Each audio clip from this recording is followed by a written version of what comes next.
Hello, this is the Tradesight Stocks and Futures Preview for Thursday the 22nd and Friday the 23rd of June 2017. As usual, we probably will not do a market preview for Friday, as most of the week that we've been looking at is played out. By the time Friday rolls around, I don't think there'll be anything shocking this week. I don't see it in the market. I'm not really doing anything, so there's probably not a lot of point in doing a preview tomorrow night. So this will cover the rest of the week. Let's look at the ES front month futures contract. This is the daily chart of the S&P 500 in futures form. And as you can see, just still dead flat, same place we were 3 weeks ago, doing a heck of a lot of nothing.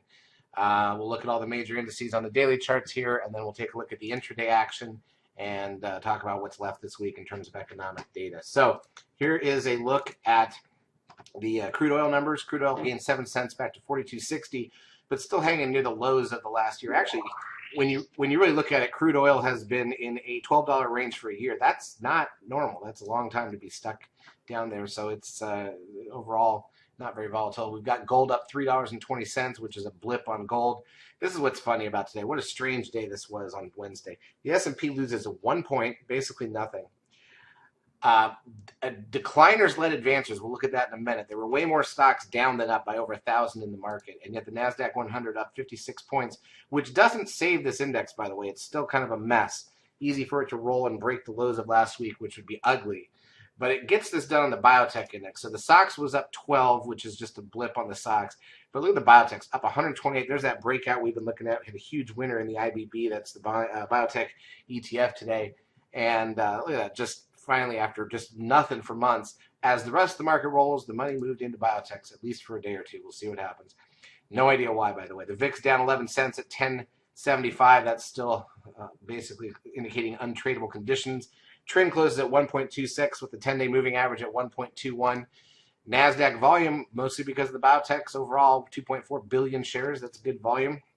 But remember, that's volume as coming out of a lot of stocks, even though it was into the biotech. So the advanced decline ratio on the Nasdaq, negative 341. It means there were 341 more stocks down than up.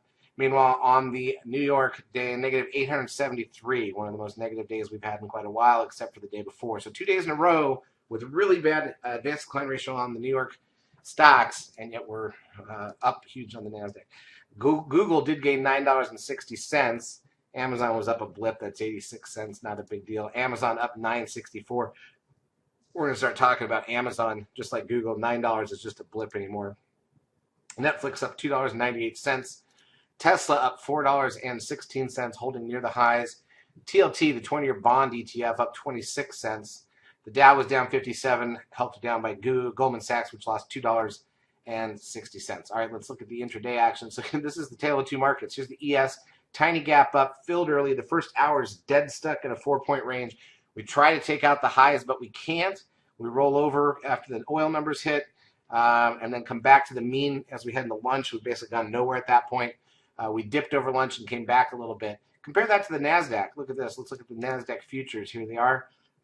Gapped up, held pretty flat for the first hour, popped on the oil data, came back, but still very near the top half of the day's range, used the middle point as support, and then turned up over lunch and kept going in the afternoon. So the NASDAQ side, even though it's kind of choppy flat and mostly in yesterday's range, the prior day's range, until the end, it hits a positive 50 for the NASDAQ, which is really strange when the advanced decline ratio was so bad. All right, so in terms of the markets, there's really nothing else to point to here. We are still stuck where we've mostly been in the broad market. Let's talk about the economic data that's left this week. It is not an options expiration week, so we don't have that to worry about. The weekly initial and continuing jobless claims numbers are at 8:30 a.m. Thursday morning Eastern Time. FHFA Housing Price Index at 9. That's a non-event. Natty Gas at 10:30. That's an hour into the market. On Friday, new home sales 30 minutes in. That's the only data for the week. Just to give you a preview, next week we head into the 4th of July. So back into next week is not only month end for June, it's the mid-year end. Friday is the last trading day of the first half of the year. That's the end of the quarter. That's the end of the year. The half. It's the end of the month. So, and then you lead into a weekend where Monday the markets are technically open, but Tuesday's 4th of July and we're closed. So it's like the half day around Thanksgiving, even though I don't think that Monday's a half day. Nobody's going to be around trading.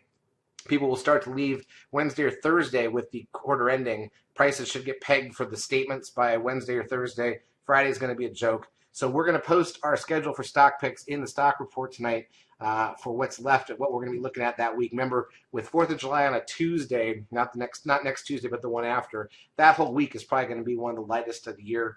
It's only when 4th of July is a Friday, Saturday, or Sunday and doesn't affect the week that it doesn't play as big of a role. But here, with people at summer vacations and everything, and then the holiday in the middle of the week, you can expect that week to be very dull. So we're going to be very cautious in our trading around there. We won't have put picks in the report every day, although we may have intraday calls, and we'll map that out in the stock report for both Thursday and Friday, just so everybody's aware of what's coming. Other than that, we still have opportunities next week. I think tomorrow, Thursday, could be an opportunity. Not sure. Summer Fridays are not usually that exciting. And then the following Monday and Tuesday, maybe Wednesday, and at that point, stocks are kind of where they want them. By the way, it would be really unlikely, since we did hold up through options expiration and all that, it would be really unlikely for the market to fall apart next week. They're just, they've done their work to get stocks up for the quarter and make their money, and they want to lock those statements in because they get paid on the quarter or sometimes the half-year mark. The big players do. So, again, when you get near the end of a quarter, it's not so likely if you've been up that you're going to suddenly roll over. Now, I will say this.